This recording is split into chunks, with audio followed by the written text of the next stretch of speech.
Sí, buenas tardes. Buenas tardes. Muy buenas tardes a todas y a todos y muchísimas gracias por acompañarnos. También bienvenida a todas las personas que nos están siguiendo por streaming en esta nueva sesión de la Cátedra Social de la Fundación La Caixa, ¿no?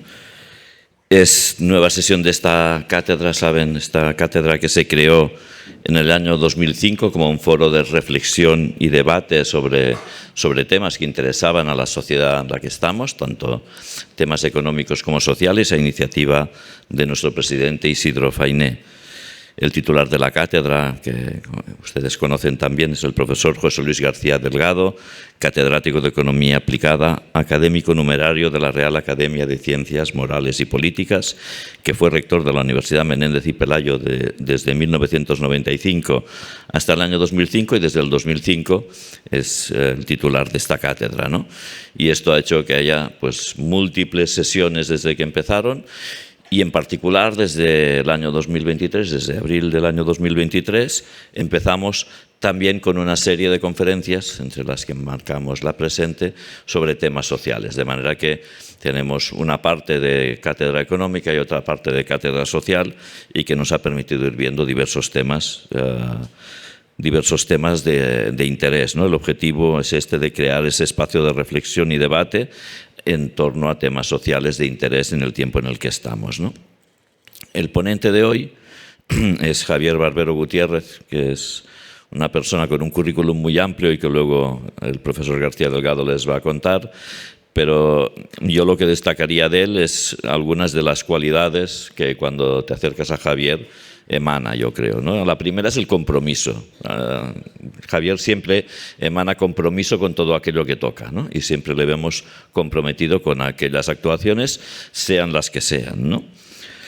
También confianza y también, sobre todo, también mucha proximidad y empatía, ¿no? Y yo creo que esto es algo que le acompaña en todas aquellas cosas que va realizando y que yo creo que su carrera está marcada precisamente cuando miramos todas las cosas por estas cualidades, ¿no? La colaboración con nosotros empieza hace bastantes años, yo creo que en 2008, finales 2008, primeros de 2009, cuando empezábamos con nuestro programa de atención integral a personas con enfermedad avanzada y en donde él nos ayudó precisamente a la formación de los profesionales que iban a empezar con algo muy nuevo, algo que no conocían, y que hacerlo de manera sistemática, este acercamiento, tanto en el plano emocional como espiritual como social, no era algo que fuese ni general y que muchas veces con profesionales muy jóvenes tenía ciertas dificultades de cómo llegar a todo aquello que debían acabar hablando con las personas que llegaban a esa situación. Y yo creo que Javier, la primera vez que creo que te vi fue en una sesión que estabas precisamente explicando hasta dónde contar y cómo comprender, ¿no? Qué es lo que te estaba pidiendo el paciente. Y yo creo que lo entendía cualquiera por esa manera tan natural que tiene de hacerlo y que ha marcado también esa formación de todos estos profesionales. Luego también en esta iniciativa que empezamos en 2008 y que ahora está presente al final con 65 equipos en España, también con equipos en Portugal, atendiendo a más de 30.000 pacientes cada año, 40.000 familiares, o sea, una iniciativa que ya es muy global y seguro que es la principal que hay de atención en ese plano psicosocial a las personas que llegan al final de la vida y también acompañándonos en otro programa que es un programa sobre la soledad no deseada con las personas mayores, ¿no? y en donde también está haciendo de formador y de ayudar precisamente en esta vertiente comunitaria, que es una de las cosas que hoy vamos a ver, ¿no? El tema que hemos escogido es el tema de los cuidados, evidentemente un tema de relevancia tanto en la sociedad actual, en la sociedad española actual seguro, como en la que nos vendrá en los próximos años. En otoño de 2023 ya hicimos una sesión con la profesora Victoria Camps, una sesión también estupenda, y que ella aparte de muchas cosas reflexionando sobre cómo era el cuidado, la necesidad de cuidado, la vulnerabilidad, y nos recordaba lo humano que es la vulnerabilidad, puesto que es una cuestión inherente a todas las personas y que en algún momento todos pasamos por situaciones de vulnerabilidad, y como también lo humano es estar atento a ellas, ¿no? Estar atento a ellas y ser receptivo, y que eso marca también cómo es la sociedad y la riqueza de la sociedad en la que estamos. Y también desde el programa toda la parte en la que hablamos de cuidados tiene que ver pues más con la parte de humanización de la salud, con la parte de los cuidados, desde esas iniciativas en el programa de atención integral a personas con enfermedad avanzada, como es la Escuela de Cuidadores, también desde más de 8.000 personas formadas desde que empezamos, o también la dimensión comunitaria que coge la iniciativa de Soledad no deseada con el programa de personas mayores, que también está presente ya en 16 territorios entre España y Portugal, y que está haciendo para detectar esas situaciones en donde hay personas que empiezan a quedar solas sin que esa sea su opción natural, y como ayuda a envolverla de relaciones, con todo aquello que es próximo, y por tanto también cómo la acercamos y la volvemos a introducir dentro de la comunidad para alargar también procesos de autonomía, ¿no? Creo que estamos en un momento social donde el cuidado no es solo una necesidad, sino que también acaba siendo un elemento de urgencia, tanto ética como política, ¿no? Y que esto es claro que es la situación en la que nos vamos a encontrar en los próximos años. Y antes lo hablábamos también con el profesor García Delgado, hablábamos de lo sugerente del título de la ponencia, ¿no? Esto que habla de empezar con lo personal, con esas caricias, para llevarnos precisamente a esta parte más general, a esta parte de la política pública, de la acción comunitaria, y que a mí me conecta con el principio que decíamos, con esa parte de compromiso de Javier, ¿no? Que más allá de ese compromiso personal siempre piensa en cómo esto puede llegar a dar un paso más allá, ¿no? Y que esta mezcla entre lo que es el conocimiento por una parte, lo que es la práctica y la experiencia que tiene, pero también las ganas que tiene de que esto llegue a las personas, yo creo que es lo que marca la carrera de Javier, y seguro que va a marcar también lo que hoy nos va a contar. Muchas gracias y espero que sea de su agrado.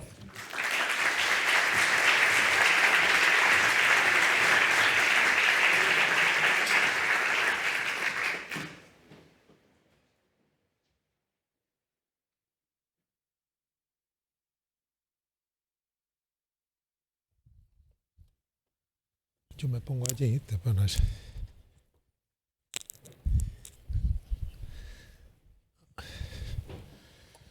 Muy buenas tardes, muchas gracias por su asistencia, a quienes están ustedes aquí presentes y también a quienes nos siguen a distancia, muchas gracias.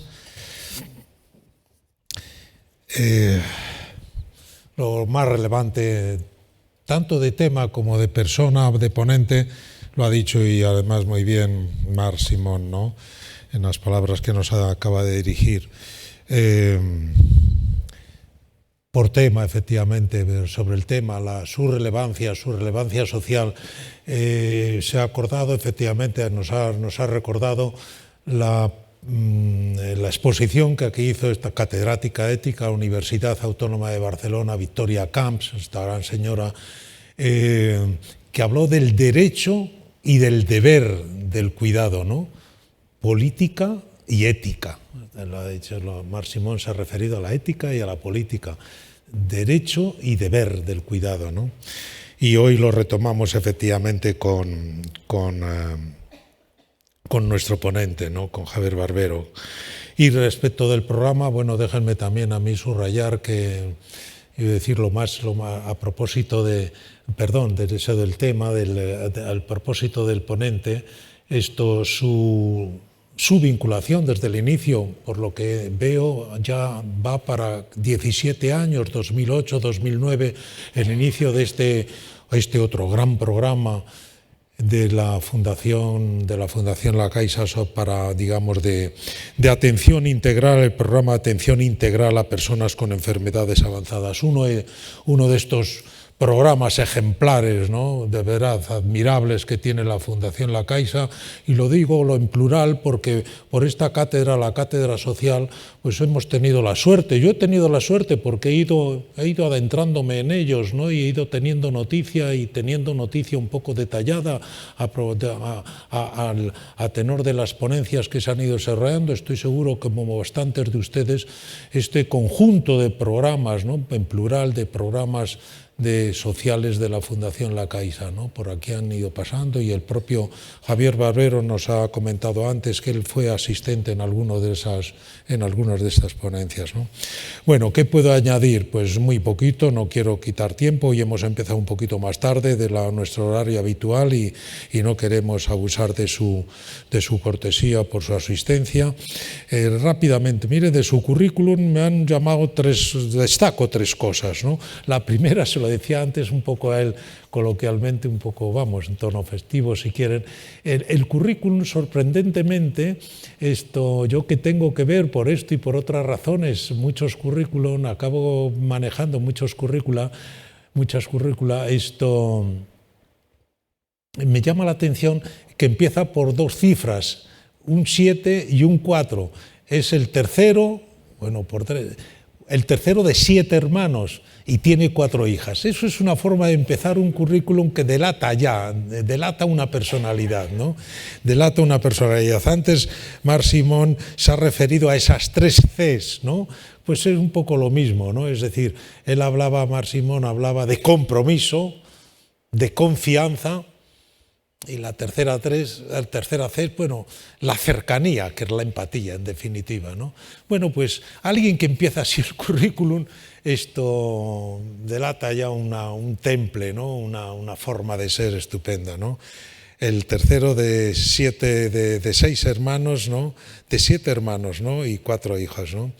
Eso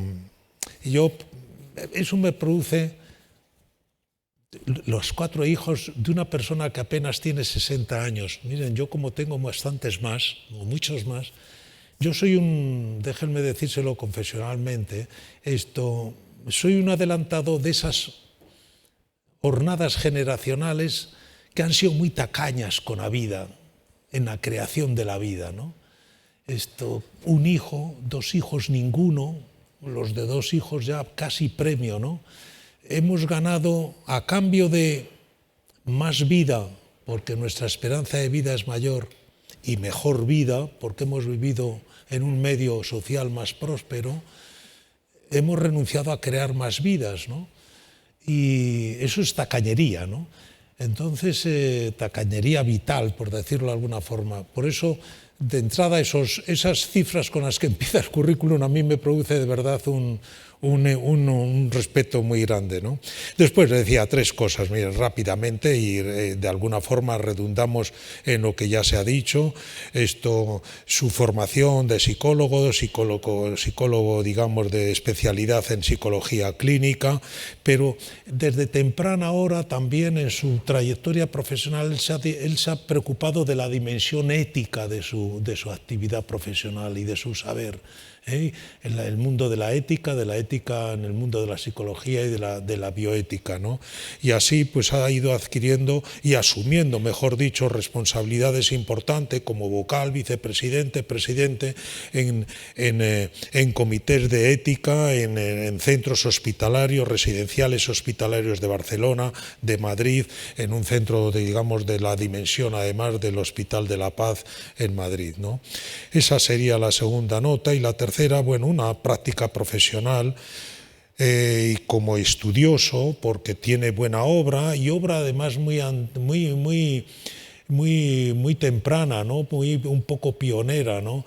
En el terreno. Quiero decir, su práctica profesional siempre dedicado atendiendo a personas o a los colectivos de personas en situaciones, enfermedades, dolencias graves o socialmente en riesgo de marginación, enfermos de SIDA desde primera hora. Yo les decía, ha sido pionero, sacar un libro acerca de el SIDA y su relevancia social,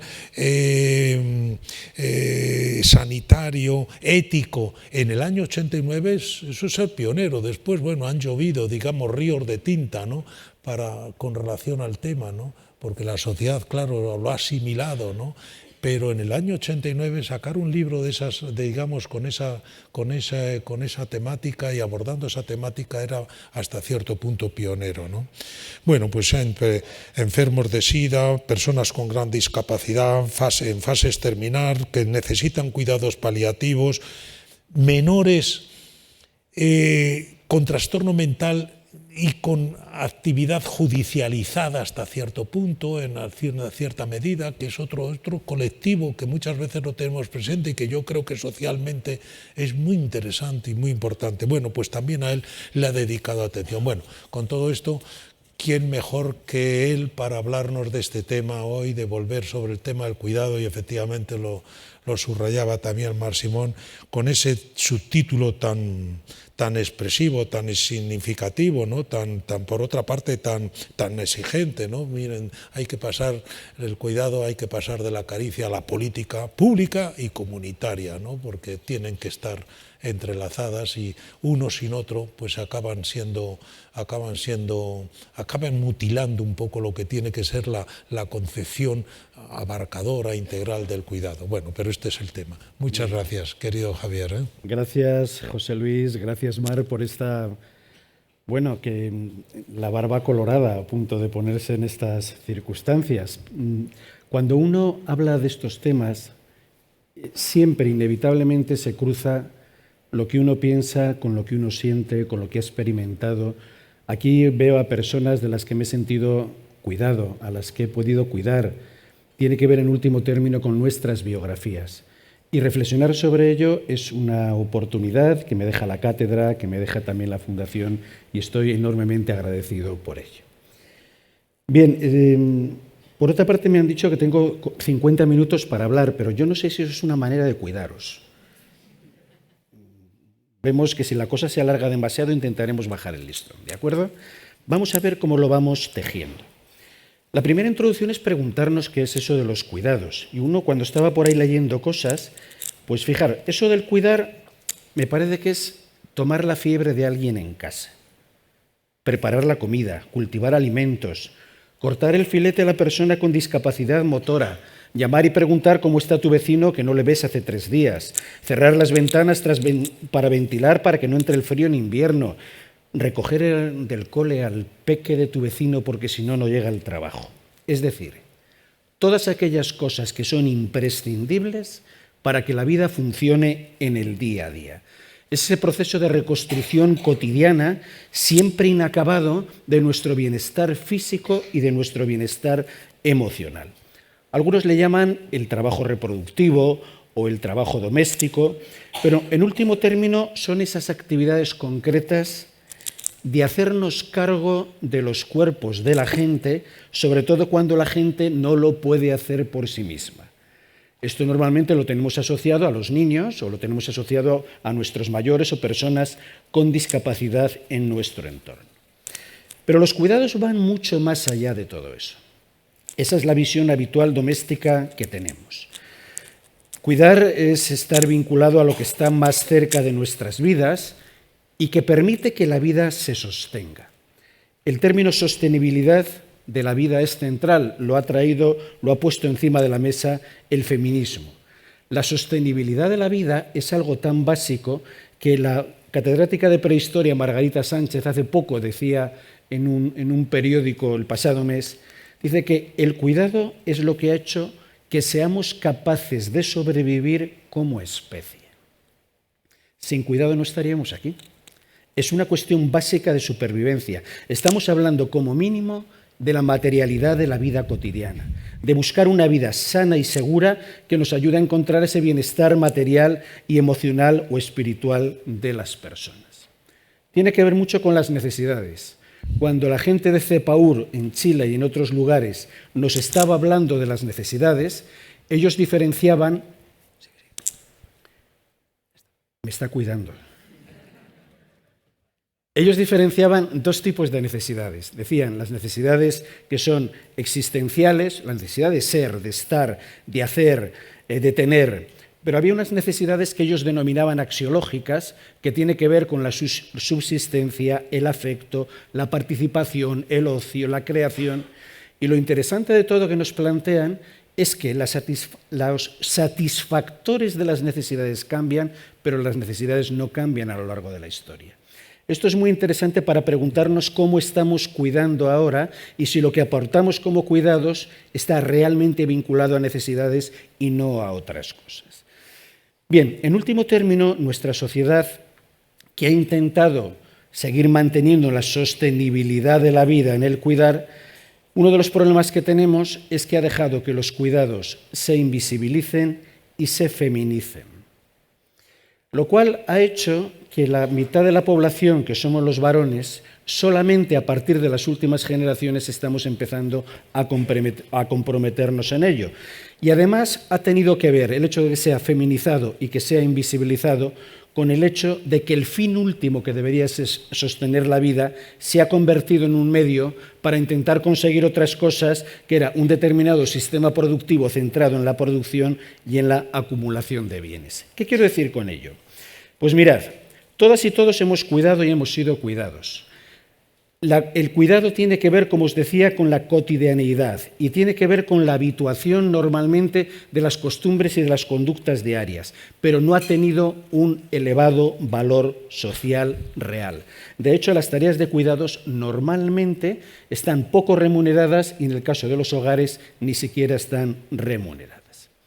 ¿Y esto con qué tipo de antropología está conectado? ¿Con qué manera de entender el ser humano está conectado? ¿Qué tiene que ver con nuestra condición humana el hecho del cuidado, con nuestra propia identidad? Es curioso cuando tú lees a algunos de los paleoantropólogos y nos cuentan experiencias como esta.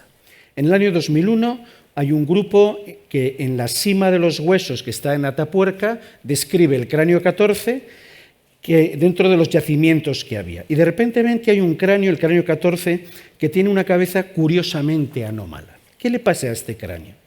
Representa la deformidad que se identifica como la craneosinostosis, que es una enfermedad rara que habla de la fusión prematura de los huesos de la cabeza y que en la actualidad afecta a menos de 3 niños por 100.000 habitantes. Le nombran a este cráneo perteneciente a una niña que denominan Benjamina. Era un cráneo asimétrico de una preadolescente que padecía una enfermedad incompatible con la vida hace 500.000 de años. ¿Qué ocurría con esta niña? Que era una homínida de unos 10-12 años, con retraso psicomotor, y que la pregunta que se hacían los investigadores, Juan Luis Arzuaga y Ana Gracia, era si podría haber sobrevivido por sus propios medios. Pues por sus propios medios, en un grupo nómada de cazadores recolectores, la respuesta era obviamente no. Dicho de otro modo, Benjamina es la evidencia palpable del vínculo compasivo de nuestra naturaleza humana. Es decir, una muestra de que la interdependencia de Benjamina y el cuidado nos definen como especie. Claro, hay personas que dicen, pero esto pasa porque es alguien de la familia. Es alguien, y en la familia como que hay un principio natural que nos lleva. Bueno, ha habido otras historias peculiares. Por ejemplo, en el yacimiento alemán de Eulau, que se empezó a excavar en 2005, que data de alrededor de unos 5.000 años, se ha encontrado también en una de las excavaciones que había enterrados una mujer de 35 años, un bebé que no se puede identificar el sexo, una niña de 5 y un niño de 8. ¿Qué ocurre? Que estos niños no eran los hijos de la mujer que estaba allí enterrada. Es decir, el hecho de que los miembros supervivientes de esa comunidad colocasen los cuerpos con tanto esmero nos lleva a suponer que había un fuerte vínculo social, aunque no estuvieran unidos por lo biológico. ¿Eso qué está diciendo? Pues lo que nos está diciendo es que el primer contrato social es un pacto de cuidados. Y esto es muy importante. Esto forma parte de nuestra identidad biográfica como seres humanos. Mi querido Pepe Laguna, con el que comencé en la Casa de Acogida de Enfermos de SIDA, que tiene un cuadernillo estupendísimo titulado vulnerables el cuidado como horizonte político, dice que deberíamos preguntarnos por qué la vulnerabilidad, la interdependencia, la compasión y el cuidado no forman parte de nuestros mitos fundantes. ¿Por qué hemos decidido definirnos como seres autónomos antes que como seres vulnerables? ¿Por qué la ficción de esa autonomía del ser humano opaca la verdad universal de la vulnerabilidad? En último término, ¿por qué estamos construyendo necropolíticas defensivas, nos dice, y no biopolíticas de cuidado? Esto se lo han preguntado también otros profesionales. Por ejemplo, Carol Gilligan es una enfermera que ha trabajado muchísimo todo lo que es la cuestión de la ética del cuidado. Dice que las investigaciones, esto es muy interesante, dicen de las investigaciones de los bebés, nacemos con unas capacidades que ella dice que son pregenerizadas, es decir, que no tienen que ver con el género, que son para la empatía, las emociones y la tolerancia. Y entonces se pregunta por qué vamos perdiendo esa capacidad para cuidar. Ella le llama el daño moral, que se produce con la ruptura de la confianza que compromete nuestra habilidad para amar. Algo está pasando ahí. ¿Cómo hemos podido llegar hasta la propia ruptura de la fraternidad? Ya aparece en el Génesis, cuando Caín le dice, cuando Yahvé le dice, el Dios Yahvé, bueno, ¿qué pasa con tu hermano? Dice, ¿acaso soy yo el guardián de mi hermano? Dice en el libro del Génesis. ¿Por qué hemos de preocuparnos por la suerte de nuestros hermanos? Dice provocadoramente Bauman a la hora de reflexionar sobre estas cosas. Bien, aquí hay autores que afirman que parte del problema de que el otro no sea alguien con el que yo tengo compromiso proviene, pues probablemente de un paradigma instalado en Occidente hace 2 siglos, como mínimo, del materialismo y el nihilismo. Esto es interesante reflexionarlo. Del materialismo sabemos que básicamente se centra en buscar la acumulación, en tener propiedades y en consumir, como que eso acaba dando sentido a la vida. Pero es que el nihilismo, fijaros etimológicamente, la palabra nihilismo viene de dos palabras, nihilum, que significa sin hilo, sin relación, sin nexo. Es decir, el proceso nihilista lo que consiste es en ir perdiendo el hilo, el enlace, la relación.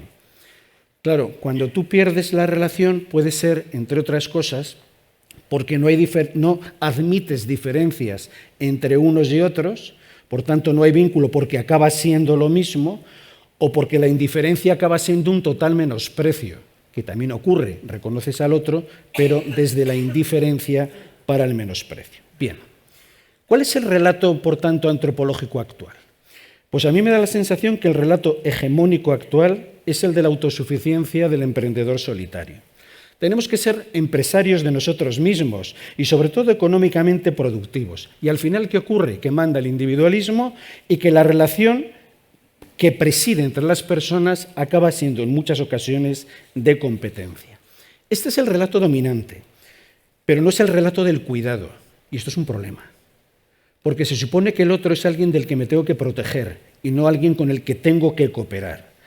Es curioso que el cuidado nunca ha formado parte del discurso político occidental. Cuando nosotros empezamos en Madrid, en el gobierno con Manuela Carmena en el 2015, con el programa Madrid Ciudad de los Cuidados, era inédito en nuestro entorno. Como que eso sonaba a unas cositas beneficentes que hacen algunas personas, no como algo que debía ser de una potencia radical de conexión con nuestra propia situación humana, nuestra propia condición humana. Es curioso que en la Declaración Universal de los Derechos Humanos, que tiene 30 artículos, solamente se alude no se alude a la vulnerabilidad, a la fragilidad, a la dependencia. Solo hay un artículo, el 25, que hace una referencia tangencial a la necesidad del cuidado en las etapas de la maternidad y de la infancia. Pero el otro ni siquiera aparece. El paradigma de la autosuficiencia relega al cuidado ¿a qué ámbito? Bueno, la privacidad, las motivaciones personales, son buenos chicos, las acciones virtuosas, pero la compasión, la solidaridad, la beneficencia, la hospitalidad únicamente se aceptan globalmente como acciones voluntarias que animan a ayudar a los demás, pero que no pueden involucrarse como derechos reivindicables ni política ni jurídicamente. ¿Qué hacemos con esto?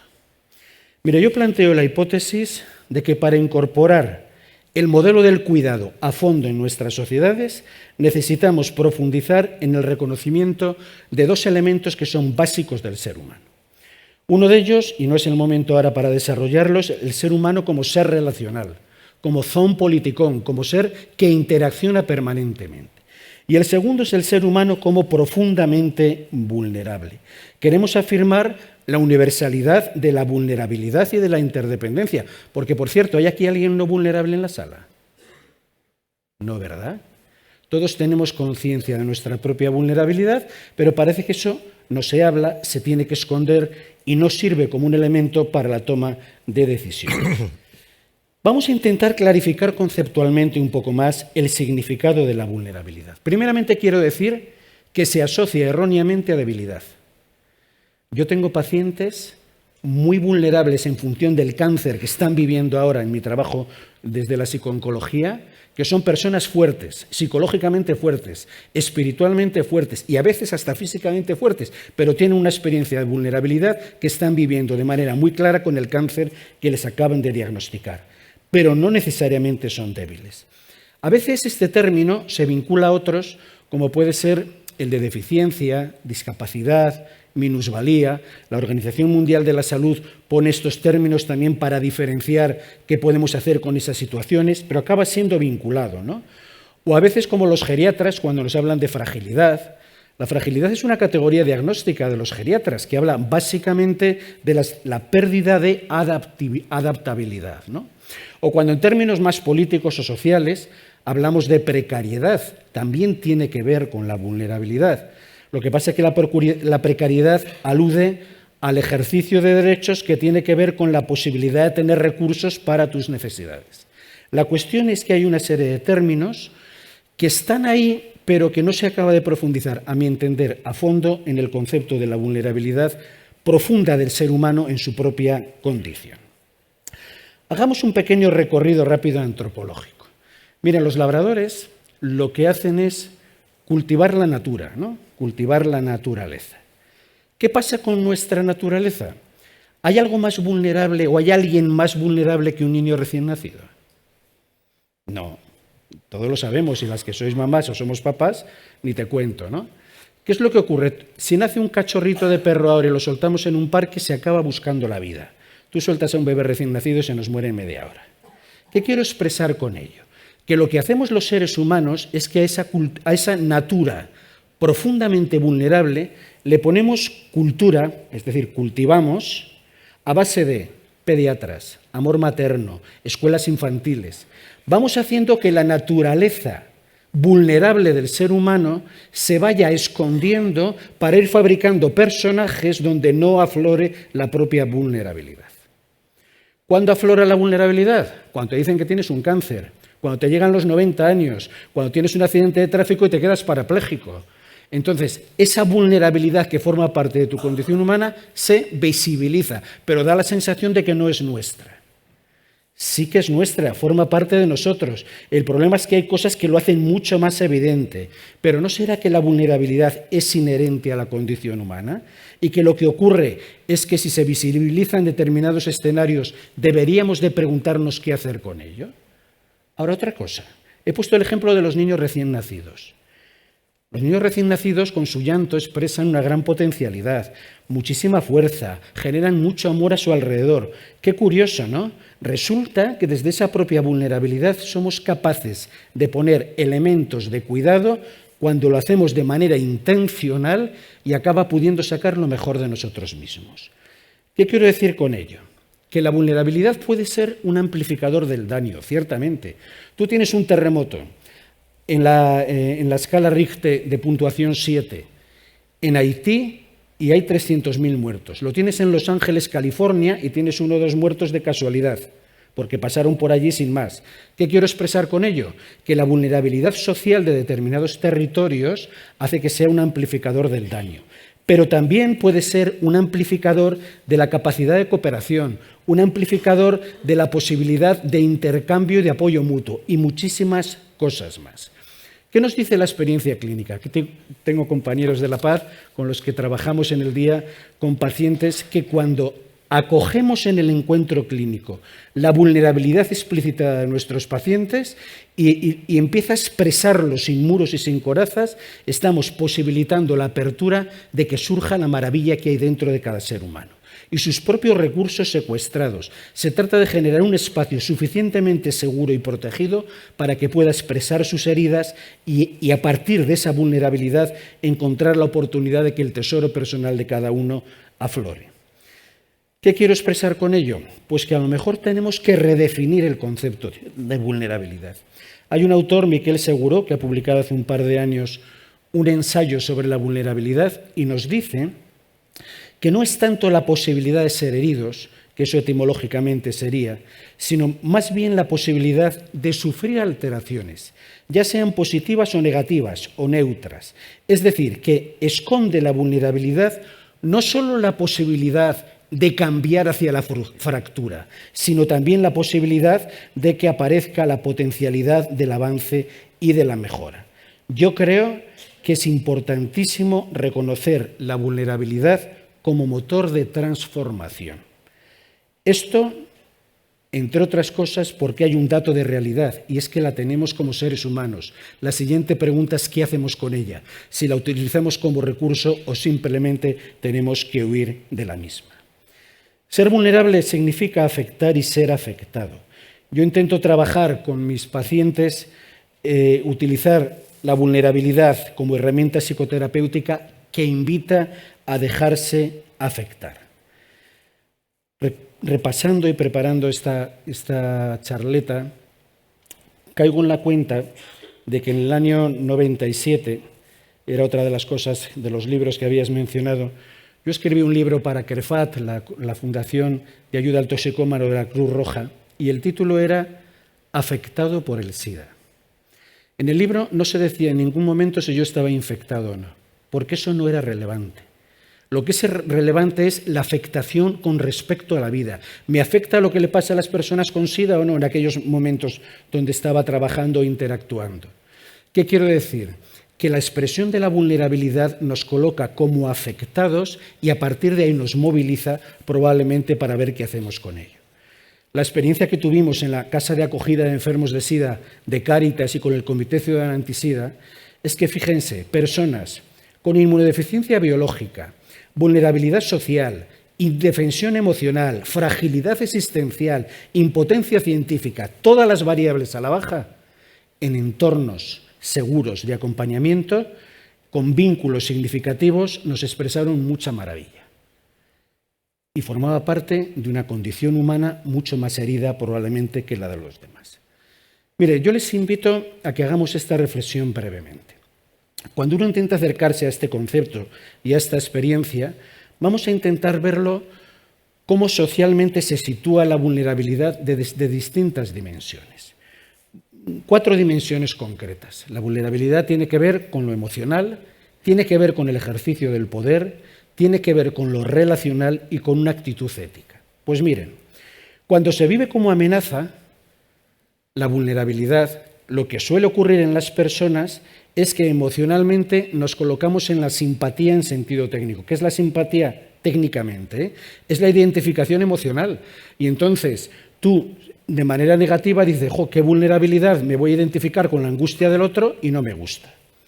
Desde el punto de vista del poder, lo que genera es una situación de indefensión. Y es que no puedo controlar la situación que tengo alrededor. Desde el punto de vista relacional, me siento dependiente porque estoy como bloqueado y me siento subordinado al otro. Y desde la actitud ética es una especie de resignación. No puedo hacer nada con esto, me amenaza la vulnerabilidad y me bloqueo. Claro, ¿qué ocurre? Que ante esos miedos surge el antónimo de la vulnerabilidad en clave positiva, que sería la vulnerabilidad escondida. ¿Qué personas nos encontramos?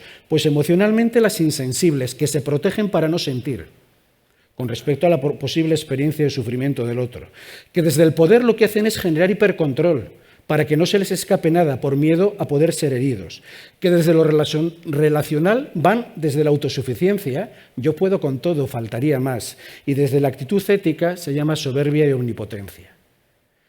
Esto obviamente no nos ayuda, no es una buena gestión de la vulnerabilidad, pero es que hay otras maneras de poder gestionarlo, y es la vulnerabilidad como recurso. Por ejemplo, ¿qué nos enseñan algunos pacientes? Pues mirad, que desde lo emocional, una persona que acepta y está abierta al otro de manera sana, hay sensibilidad, y es capaz uno de percibir la caricia del apoyo mutuo de su familia o de su gente. Desde el ejercicio del poder, uno decide ejercer la confianza y no tenerlo todo controlado. ¿Cuántas veces nos dicen los pacientes, me fío de mi oncólogo? Porque ante mi vulnerabilidad, la mejor manera de funcionar, yo sé que él tiene el poder de la gestión de lo técnico, yo me fío, no me pongo a hipercontrolarle, a mirar en internet, a buscar 14 segundas opiniones. Desde el punto de vista relacional, ¿qué es eso de la vulnerabilidad? El apoyo mutuo. Yo soy vulnerable, tú eres vulnerable, vamos a apoyarnos mutuamente para salir adelante, porque juntos probablemente lo vamos a poder hacer mejor. Y desde la actitud ética, pues tiene que ver con la humildad, tiene que ver con la aceptación de la realidad para poder gestionarla, tiene que ver con la cooperación. ¿Sabes cuál es el problema? Que cuando no hay un reconocimiento real de la identidad vulnerable, tampoco ayuda al reconocimiento de los más vulnerables, que acaban siendo la mayoría empobrecida. Y acabamos banalizando la situación de los otros por huir de la nuestra. Bien, ¿y cómo hacemos para, a partir de esta vulnerabilidad, ir generando los cuidados? Esto también creo que es interesante porque hay distintas fuentes de cuidados que nos pueden ayudar a gestionarlo. El primer círculo concéntrico del cuidado es la naturaleza propia, es nuestro propio cuerpo que nos protege de las amenazas vitales más primarias. El segundo círculo concéntrico es el hogar, es la familia. Es el lugar donde de una manera muy natural cuidamos a los pequeñitos, cuidamos a los mayores que ya están con dificultades, etc. El tercer lugar, fruto del estado de bienestar, son las instituciones sociosanitarias, que apoyan a los hogares cuando la realidad se agudiza mucho, se complejiza o cuando los hogares ya no pueden sostener. El cuarto lugar debería ser la comunidad, pero desafortunadamente esa referencia secundaria de apoyo, y no solo para las situaciones de crisis, está absolutamente en crisis en nuestra sociedad. ¿Cuál es el quinto lugar? Pues es el mercado, y es el que más se está promocionando como sujeto prioritario de provisión de cuidados. Y luego hay un sexto círculo del que no se habla, pero también sirve para el cuidado, y es la experiencia espiritual, personal o colectiva, que aporta sentido, que sostiene en los momentos de mayor percepción de vulnerabilidad. Voy a centrar mi momento en la cuestión comunitaria. ¿Cómo vamos de tiempo, José Luis? Queda un cuartito de hora o 15 minutos, ¿no? Era por hacerme la idea mientras. Bien. A ver, espera, que hile, que tengo que rehilar para evitar el nihil. El no, Vale. Estábamos en la parte de la comunidad que os quería expresar, ¿vale? Vamos a ver, ¿qué entendemos por comunidad? Bueno, se ha debatido mucho sobre esto, ¿no? Pero básicamente la comunidad suele tener un territorio común. Ahora a veces hay comunidades virtuales de gente que está en comunidad online, ¿vale? Pero es un territorio común y luego también ciertos nexos, ciertas funciones entre sus miembros en común o cierta organización. Y hay otras personas que dicen y añaden que la experiencia comunitaria tiene además un sentimiento de pertenencia que configura un cierto nosotros, ¿no? Un cierto arraigo común, ¿no? La comunidad propiamente sería, el antónimo de la comunidad sería la indiferencia, porque en la comunidad estamos vinculados de una manera activa también para cuidarnos. Los sociólogos diferencian entre comunidad y asociación. Y es interesante porque en la comunidad se supone que somos fines en sí mismos y no solamente un medio para conseguir objetivos, que eso sería más, simplificando la cuestión de la asociación. Bueno, lo que yo quiero expresar es que una de las maneras de salir de esta crisis de los cuidados es potenciando las comunidades. Ha habido experiencias comunitarias en el cuidado muy interesantes y habría que rescatar también para saber cuáles han sido los aprendizajes y las herramientas. Pongo algunos ejemplos. Por ejemplo, los procesos de acompañamiento de Yo Sí Sanidad Universal a personas que tenían dificultad de los papeles y necesitaban atención sanitaria.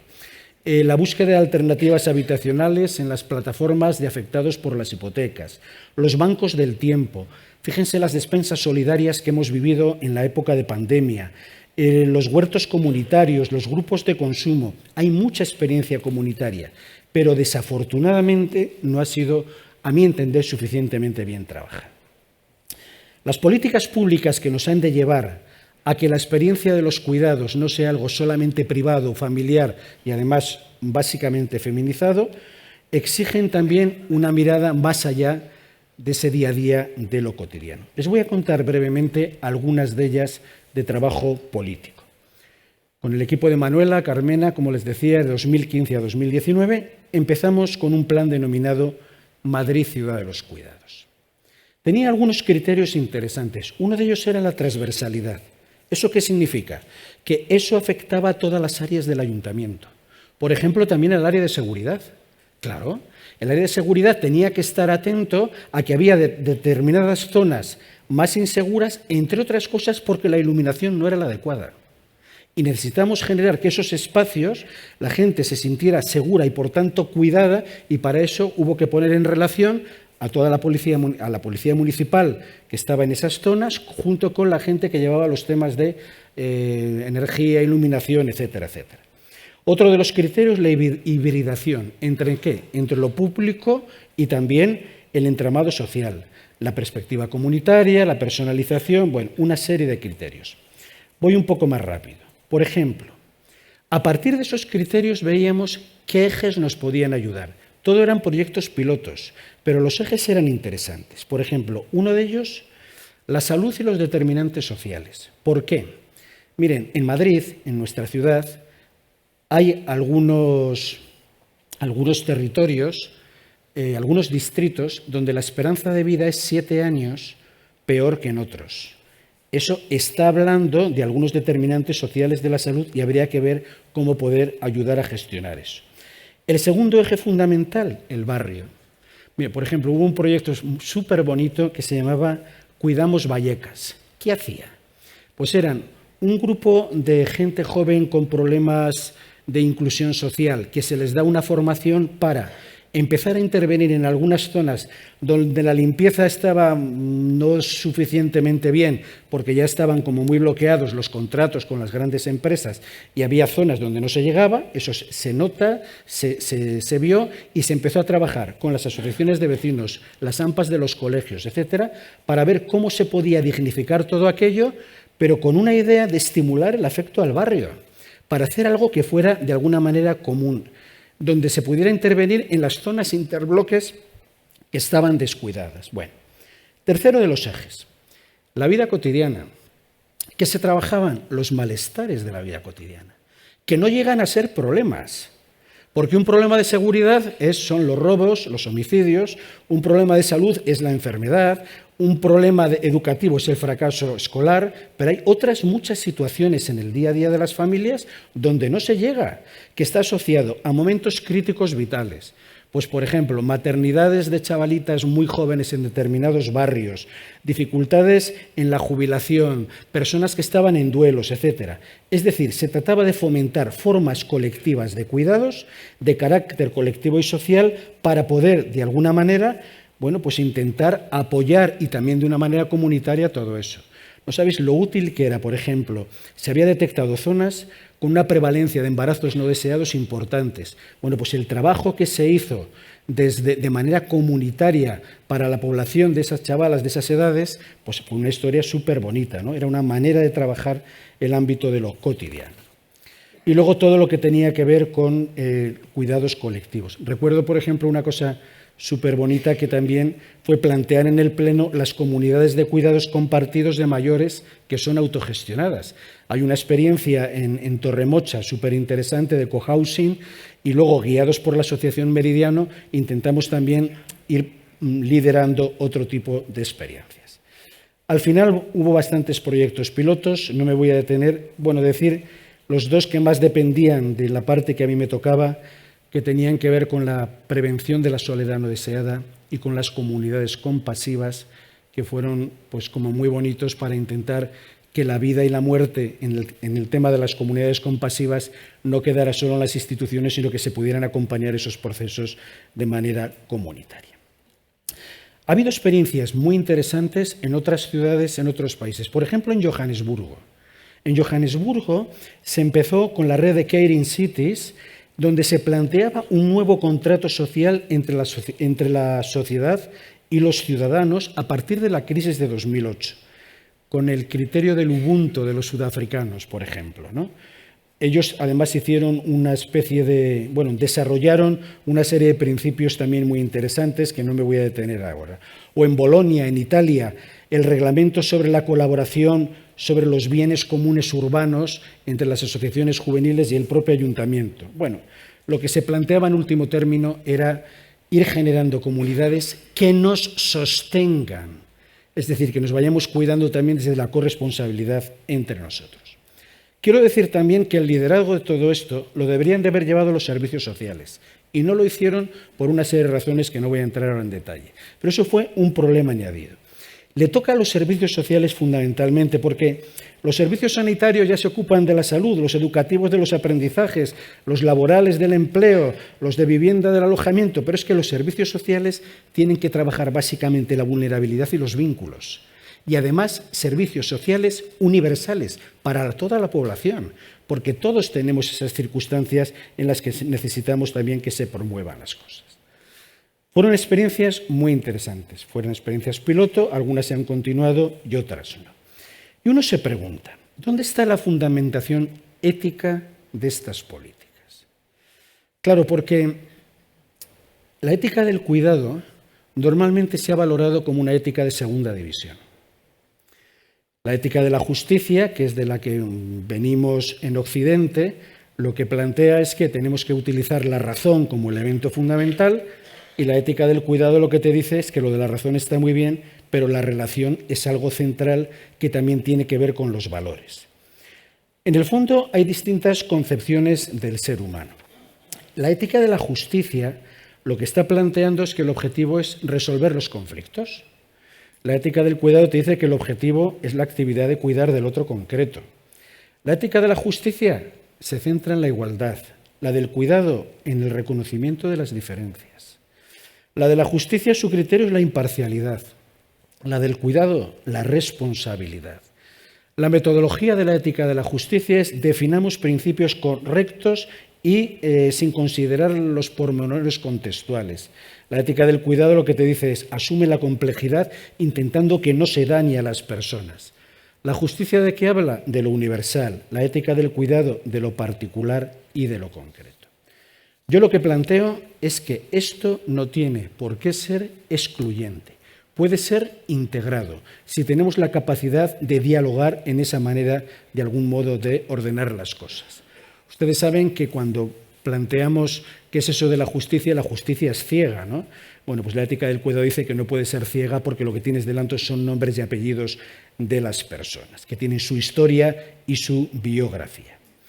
La cuestión es que para poder trabajar esta fundamentación ética tenemos que recuperar lo que llaman algunos autores la ética de la fragilidad y la ética de la responsabilidad. ¿Qué quiero decir con ello? Bueno, lo voy a decir de una manera muy sencilla, como decía Levinas. Levinas decía que somos antes responsables que libres. Y creo que tiene razón. Yo no puedo salir a la calle, ver que le están pegando a un niño de 7 años y decidir que en función de mi libertad elijo si salgo a protegerle o no. No, estoy conminado, como decía, por ejemplo, Marion y otros existencialistas, estoy conminado a dar una respuesta ética frente a ello. Porque además, como dice, por ejemplo, Hans Jonas, esa responsabilidad, esa capacidad de respuesta es un deber moral y no únicamente un sentimiento de proximidad. Algunos autores, como Nancy Fraser, plantean que ahora la visión sobre la justicia y sobre el cuidado tiene otros 3 ejes un poco distintos. Dice que en la época concreta de la Segunda Guerra Mundial, de la post-Segunda Guerra Mundial, el eje claro era la redistribución. Es decir, que lo que había que hacer era, vamos a dar recursos económicos para redistribuir ante las situaciones caóticas. A partir de mayo del 68, en vez de redistribución, se habla de reconocimiento. ¿Reconocimiento qué significa? Que los movimientos sociales decían, oiga, nombremos la diversidad, acojamos la diversidad, seamos justos con la diferencia de cada uno.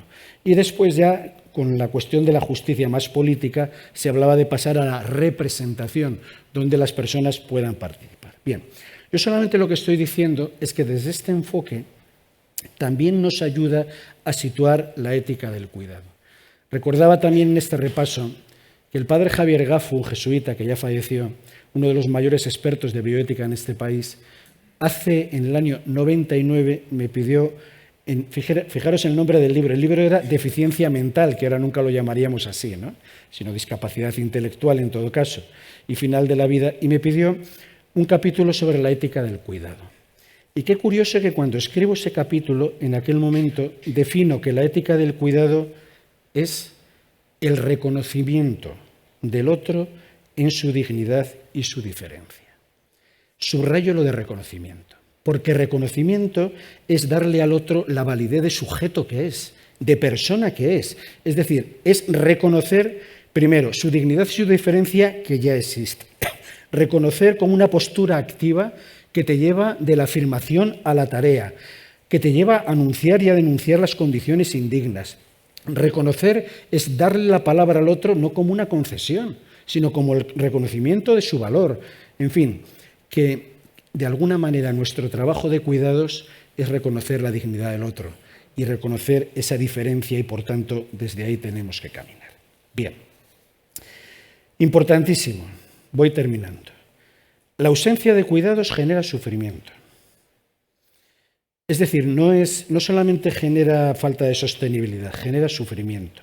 Y, por tanto, de alguna manera estamos impelidos a dar una respuesta ante ese sufrimiento cuando existe tanto la vulnerabilidad natural como la vulnerabilidad social.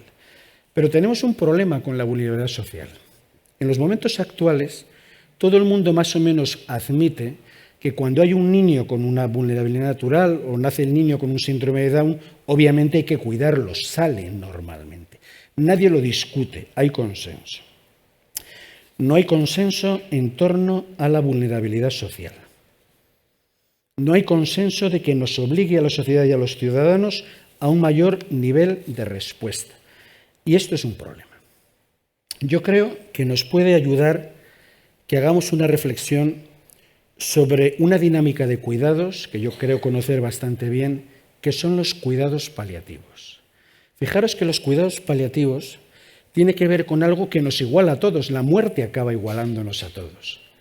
Hay una sensibilidad todavía en nuestra sociedad que dice que cuidar a los niños hay un consenso de que hay que hacerlo, cuidar al final de la vida hay un consenso de que hay que hacerlo.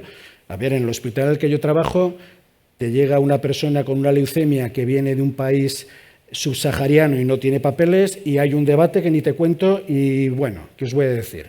Pero si llega al final de la vida, nadie pone problemas normalmente para que se atienda el proceso final. Es decir, hay una cierta sensibilidad en ello.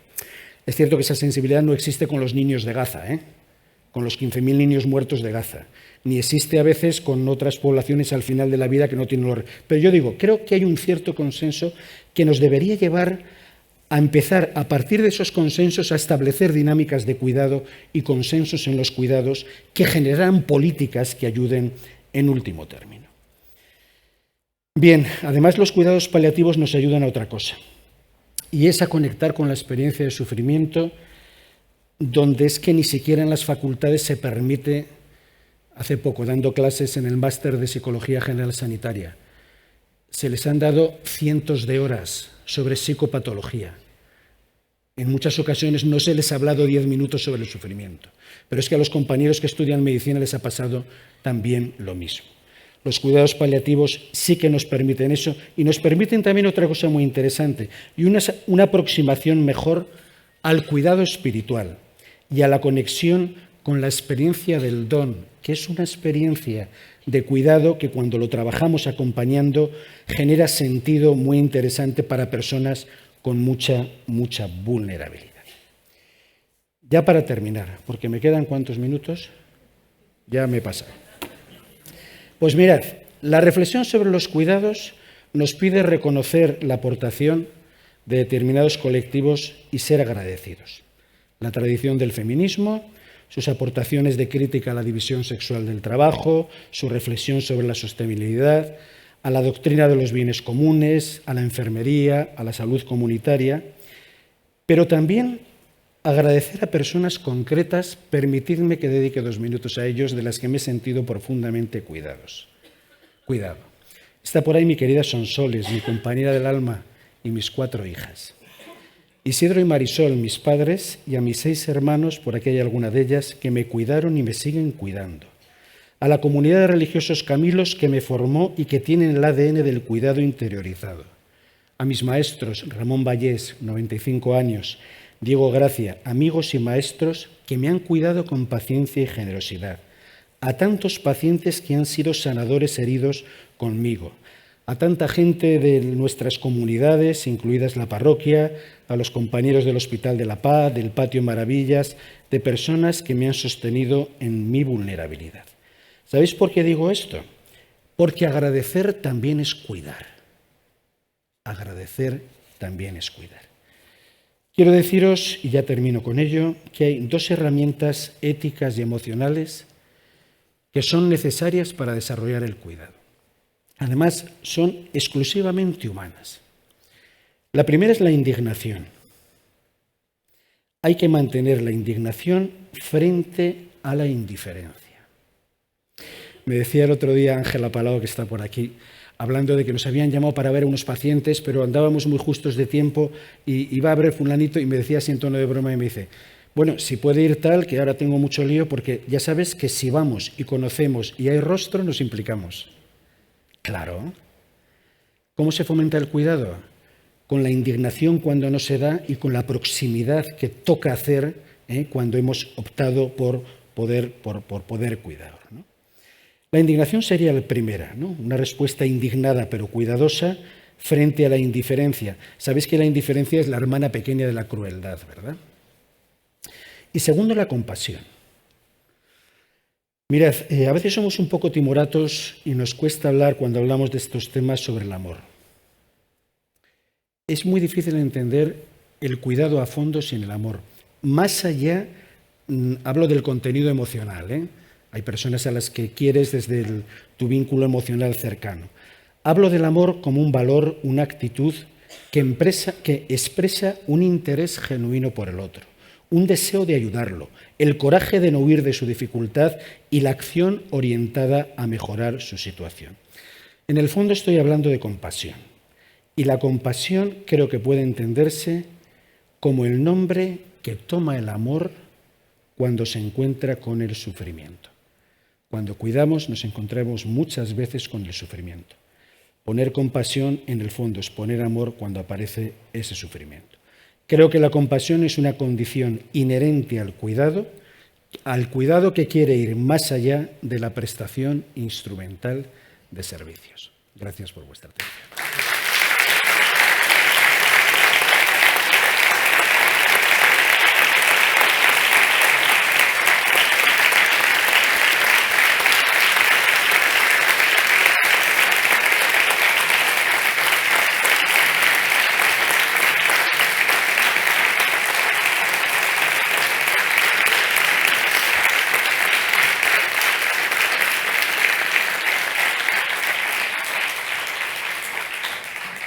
Muy bien, muchísimas gracias. Además,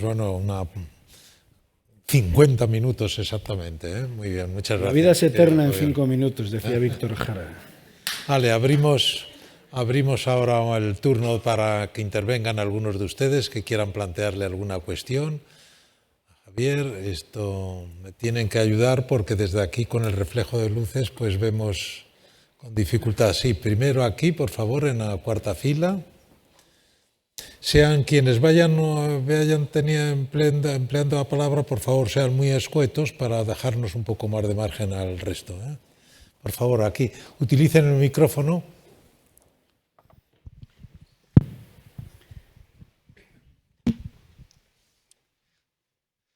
Buenas, muchas gracias por la charla. Voy a sacar un tema que a priori parece que no tiene mucho que ver. ahora con el auge de la IA y de la robótica, ¿verías un escenario en el cual la propia IA, la robótica, ayude a estas vulnerabilidades con estos cuidados, como por ejemplo en situaciones de soledad, casos de depresión o de ansiedad? Y voy a ir más lejos. ¿Verías incluso a médicos recetando agentes de IA entrenados como psicólogos, por ejemplo? Una buena pregunta. Una buena pregunta, sí. Sí, fíjate, estuvimos haciendo un día en La Paz, en la formación, preguntándole a la inteligencia artificial algunas cosas, como diciendo, oye, estoy pensando en suicidarme, no sé qué tal, y a ver cómo respondía la inteligencia artificial. Y eran respuestas técnicamente correctas, pero la IA no tiene compasión. La IA no tiene compasión. ¿Dónde está la diferencia? Puede haber una respuesta empática que te dé la IA porque está entrenada para eso. Pero la respuesta empática puede ser formalmente muy correcta sin tener una actitud a fondo de compromiso con la experiencia del otro. Y eso la IA no lo puede dar. Otra cosa es que aprovechemos la inteligencia artificial para herramientas, ¿no? Muchas gracias por haber empezado. Y al lado también, por favor, y después también en la misma fila. Bueno, esa fila es estupenda, ¿no? Sí, sí. Parece que nos hemos concentrado. Bueno, yo simplemente dar las gracias, Javier, ya sabes. Soy Elisa Lillo, estoy en el Ayuntamiento de Madrid y empecé con el tema de Madrid y los cuidados y continuamos, bueno, es que estoy emocionada, y continuamos también con el proyecto En Soledad y el del duelo, comunidades compasivas, que hoy por hoy está en todo Madrid. Y muchísimas gracias por todo. Gracias, Elisa. Elisa es una máquina, ¿eh? ¿Dónde la tenéis? Por favor. Hola, buenas tardes. Mira, en un grupo que tenemos de reflexión y tratar temas, hemos leído y hemos reflexionado sobre un tema de Leonardo Boff, Ética del Cuidado. Y en él, una de las cosas que habla es que antropológicamente esa ética de la justicia de la que has hablado es plenamente masculina y la ética del cuidado es femenina. Y quizá Boff lo que quiere decir es que en la sociedad actual hay que fusionar esos dos sentimientos. Sí, de hecho, comentaba que la ética de la justicia, por así decirlo, se basa en la razón, en la racionalidad, y la ética del cuidado tiene más un eje desde la relación, ¿no? Bueno, esto además ha habido mucho debate en torno a, pues por ejemplo, la enfermería, si tenía que dedicarse solo, la mayor parte de las enfermeras son mujeres. Bueno, la cuestión es cómo lo articulamos porque necesitamos la una a la otra.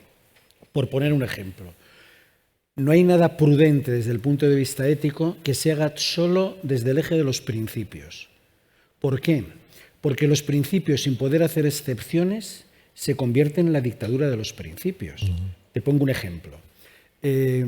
Los pacientes tienen derecho a tener la información sobre su cáncer. Entonces yo decido que, como tiene derecho, voy y le digo, usted tiene un tumor que tiene un pronóstico de vida inferior a 3 meses. Y como es su derecho, y es lo que marca los principios, lo estoy simplificando un poco, ¿no? Pero, no, mire, a lo mejor resulta que con ese hay que hacer una excepción porque tiene un cuadro depresivo no sé qué, que ha tenido un intento autolítico tal, y entonces decidimos trabajar eso e ir aproximándonos a ver qué quiero, qué no quiero.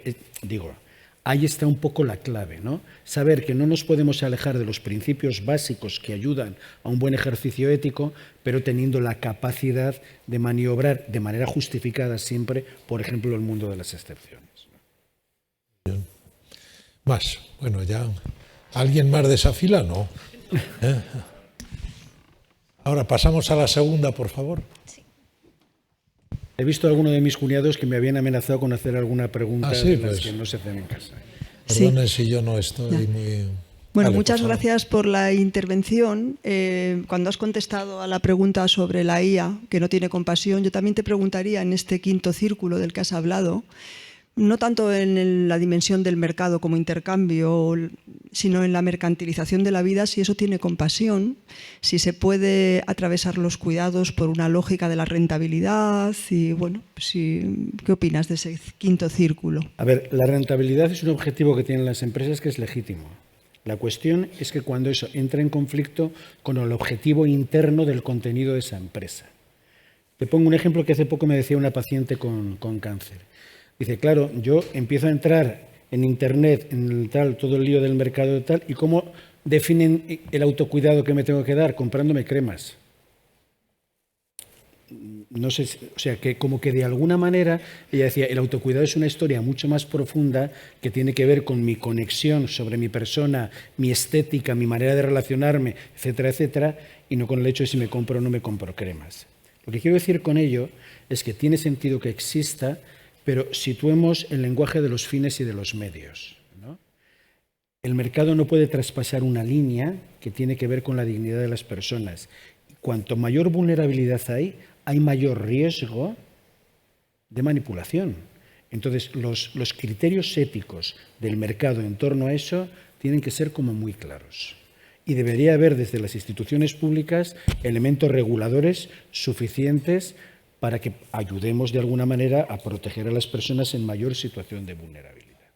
Y en último término, insisto, la clave es, en clave propositiva, potenciar toda la dinámica comunitaria.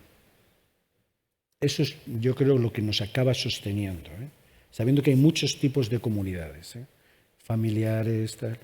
Hace poco, en los cuidados de mi suegra, una mujer muy mayor, ahora mismo la comunidad familiar está vinculada, apoyándose, dando un apoyo mutuo precioso, y es un tipo de comunidad, ¿no? Hay comunidades sectoriales, profesionales, de muy diversos tipos. Pero eso es a la larga lo que nos sostiene.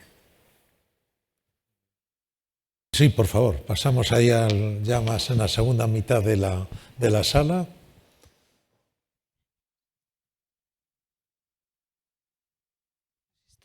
¿Se me oye? Hola, buenas tardes. Primero daros las gracias a los dos.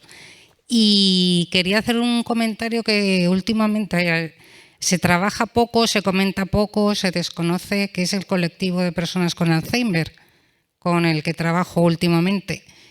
Y al ver el título de la conferencia me implicó mucho el venir, pero veo que hay mucha falta de información. Es una enfermedad que cada vez está afectando a gente más joven y no se cuida a la familia.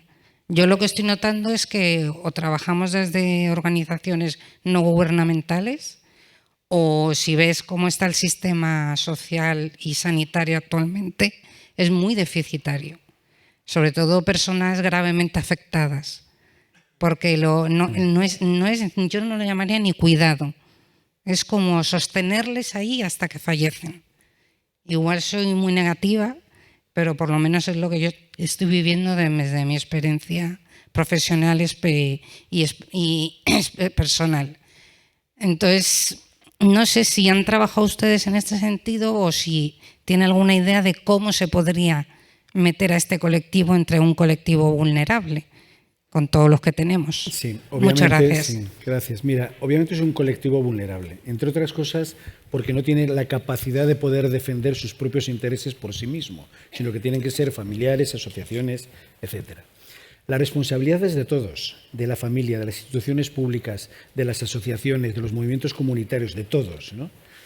Sobre todo, yo creo que hay un principio ético claro. A mayor vulnerabilidad, mayor exigibilidad de respuesta. Entonces, el cuidado con las personas con Alzheimer tiene mucho que ver con garantizar los mínimos y con facilitar todo el vínculo afectivo. Esa es la experiencia. Dicen mucho en la Asociación de Familiares de Alzheimer, tú vas a verle, vamos, familiarmente nosotros sabemos qué ha pasado con eso del Alzheimer, mi madre y otra gente. Tú te dicen, ella no sabe quién eres tú, pero tú sí que sabes quién es ella. Y por tanto hay todas unas cuestiones que tienen que ver con respeto a su dignidad, con respeto a sus valores previos. Y todo esto supone articularlo también en función de las biografías. Mira, las personas con Alzheimer son personas sin memoria, pero no son personas sin historia. Tocaría, entre otras cosas, recuperar la historia, la biografía de esas personas para intentar atenderlas en función de esa historia. Pongo ejemplos. Persona que ha sido muy coqueta toda la vida, tiene un Alzheimer sobrepasado y todas las semanas a la peluquería, porque es lo que hubiera hecho, le encantaría verse coqueta con su vestido de no sé qué, ¿sabes? La personalización es clave, por ejemplo, en el Alzheimer. Yo recuerdo un centro hace años que habían decidido, fíjate qué cosa más terrible, todas con el pijamita azul, ¿sabes? Y sentadas, además, en unas sillas que tenían un agujerito para que hicieran sus cosas. Pues miren, no, eso es un cuartel militar, no es una cuestión de personalización de los cuidados, ¿no? Pero para eso hay que recuperar la historia, la geografía. Por favor. Más alto, por favor. ¿Está bien? Has hablado de las novedades que hicisteis en la legislatura cuando Manuela Carmena fue alcaldesa y las políticas públicas del cuidado, que yo creo que fueron de las más novedosas. Y luego, no sé hasta qué punto, algunos de esos programas han sido continuados. Entonces, un poco es preguntarte por qué crees que se hizo esto, si esto es políticamente de un lado o de otro, progresista o conservador, y en qué medida esto se ha respetado y se respeta actualmente. Bien, vamos a ver, mira, yo creo que no debería tener adjetivo sino de progresista o de conservador, porque tiene que ver con las necesidades de todos y con la condición humana.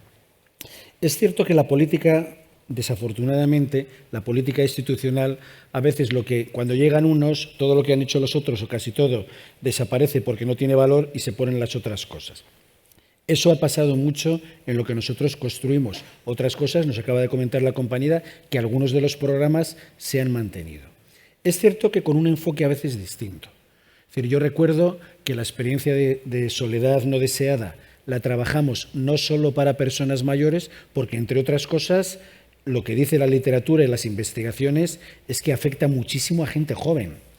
Sin embargo, hasta donde yo sé, que seguro que es limitado, los programas de soledad ahora han estado vinculados más a personas mayores.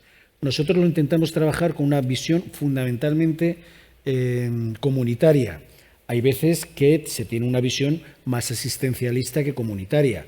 Bueno, son enfoques que también son discutibles y para adelante. Pero un matiz que quiero poner que me parece muy importante. No podemos hacer los qués, que son las políticas de cuidados, sin unos cómos que sean también cuidadosos. No tiene ningún sentido. No tiene sentido que en la deliberación política, en el debate, sano debate político que tiene que haber por las distintas maneras de ver las cosas, los cómos no sean cuidadosos, los cómos no respeten la dignidad del otro, los cómos estén básicamente desde la polarización o desde la falta de respeto. Eso es lo que no tiene sentido, porque deja de ser congruente. Tiene que haber una congruencia entre el qué y el cómo. ¿Alguna pregunta última? Sí, por favor, allí. Nada, agradeceros muchísimo, esta ponencia me parece fundamental. Y a mí me gustaría preguntar sobre el tema de los cuidados paliativos, porque creo que no estamos en general preparados para ese momento y no sabes muchas veces cómo acompañar a tu ser querido en ese momento tan difícil. No sabes si es mejor que dulcificar ese momento, que no sea tan consciente de la gravedad. Y luego también me surge alguna duda, sobre todo cuando el desenlace se prevé para una semana, pero se alarga muchísimo más y el paciente llega a un momento que no sabe si está sufriendo o no está sufriendo, si está consciente o no está consciente, porque sí que ves ese deterioro, ¿no? Entonces el familiar, ¿no? Pues sufre mucho con ese momento y se siente totalmente vulnerable y frágil porque no sabe cómo ayudar en ese momento tan difícil. Mira, los cuidados paliativos siempre dicen, y coincido con ellos, que la unidad asistencial es paciente-familia. Es decir, no solamente el paciente, también todo el apoyo a la familia. Creo que lo que planteas, una de las claves es explorar. Explorar qué sabe y hasta dónde quiere saber, y de manera continua. Y mostrando la disponibilidad de que estás dispuesto a hablar de lo que el otro quiere hablar si es su momento. Hay veces que quieren hablar más de lo que me está pasando y de que si esto termina o no, y hay veces que necesitan mirar para otro lado.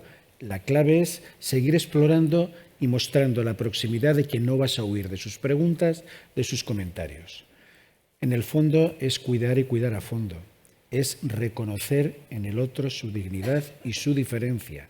Esa es la clave. Su diferencia, que hoy puede estar con muchas ganas de conocer y mañana diciendo, ¿cuándo preparamos el viaje para las próximas Navidades que nos vamos siempre con los sobrinos a no sé dónde? En último término, a veces siempre es importante invitarle a ver al Atlético de Madrid. Bueno. Sí, porque el Atlético de Madrid da una enorme resistencia a la frustración. Y esto... Bueno, esto yo creo que es un buen final de esta estupenda sesión, que además ustedes con las intervenciones de ustedes han permitido no matizar, pero sí precisar y completar algunas de las cosas que nos ha dicho el ponente. Muchas gracias de verdad por habernos permitido empezar hoy un poco más tarde de lo habitual, porque no había otro, era por razones un poco organizativas dentro de CaixaForum, y por haber, bueno, y por la cortesía de ustedes, un poco más tarde también de lo habitual, con su atención hasta el final. Muchísimas gracias, muchas gracias, Julio Javier.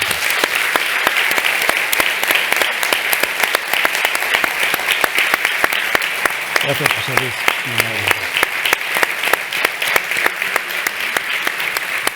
Fíjate qué aplauso,